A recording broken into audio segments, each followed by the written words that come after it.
The bookshelf scraped its half-inch of protest and Toga's face appeared in the gap, sleep-rumpled and instantly alert, the way she always was now, like some part of her never fully powered down anymore. "Company," she said, gaze sliding past Ochako to Mina, and her smile did the thing it always did when it wasn't sure yet whether to be a weapon or a door. "Toga, this is Mina," Ochako said. "She knows about all of it." The silence that followed had teeth. Toga's eyes went flat and quick, cataloging exits that didn't exist in a space this small, and Ochako felt the old reflex in her own chest, the urge to step between them, to soften a blow that hadn't landed yet. "You told someone," Toga said, not loud. Loud would have been easier. "She already knew something was wrong. She gave me the kit that night, Toga. She's the reason your arm isn't worse than it is." Mina lifted a hand in a small, awkward wave, the kind you'd give a stray dog you weren't sure would bite. "Hi, I'm not going to do anything. I just wanted to see your face instead of imagining it."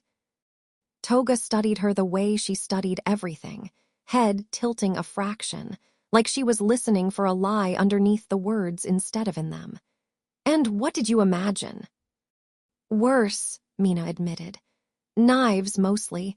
You don't look like you're currently holding any, so point in your favor." A short laugh cracked out of Toga, surprised out of her, and some of the tension went out of the crawl space like air from a held breath. But it didn't go far. Ochako could feel it still there, pressed into the corners, waiting.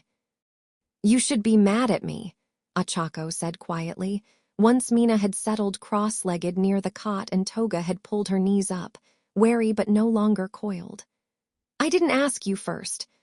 She cornered me in the hall and I couldn't lie to her again." "I'm not mad," Toga said, and it sounded almost true. "I'm doing math, that's different." "What kind of math?" "The kind where every person who knows is another person who could talk, on purpose or by accident, doesn't matter which." She said it lightly, like she was discussing weather, but her eyes didn't leave Mina's face. "No offense." "None taken," Mina said. "I'd be doing the same math if I were you." "You're not, though. You're a hero student in a building full of people trained to notice when things don't add up." Toga's gaze cut to Ochako. "One person almost slipping was already more than I liked. 2 people is a pattern. Patterns get seen." "I haven't slipped," Ochako said.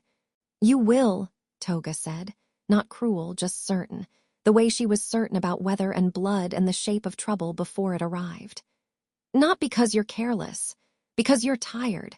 I've watched you get more tired every week you keep doing this.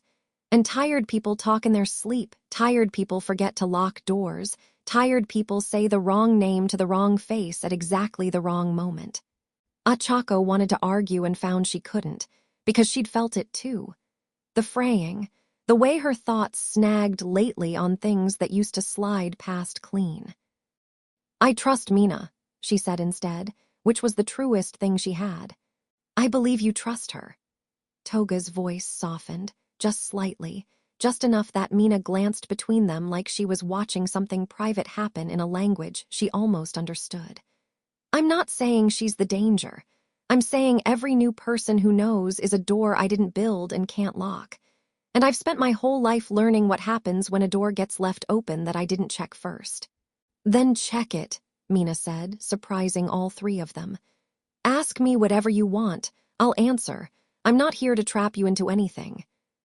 Toga looked at her for a long moment, yellow eyes unblinking, and Ochako recognized the particular stillness of her weighing whether kindness could be a kind of lie too. "Why are you really doing this? Helping her hide me? You don't know me. You have no reason to risk anything for a stranger with a rap sheet." "Because she's my friend," Mina said simply, tipping her head toward Ochako. "And she looks at you like you're worth the risk. That's not nothing. Ochako doesn't waste that look on people." Something moved behind Toga's expression, quick and unguarded before she caught it and smoothed it away. But Ochako saw it, saw the flicker of a girl who still wasn't used to being chosen for reasons that weren't strategic. "Fine," Toga said finally, and it came out rougher than she probably meant.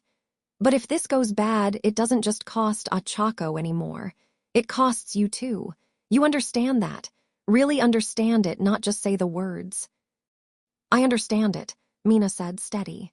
Then we're one more person deep, Toga said, mostly to herself, mostly to the dark. One more thread that can get pulled. She looked at Ochako, and beneath the wariness was something rower, something that sounded almost like fear for someone other than herself. You keep adding people you love to a fire I started. That's not fair to any of you.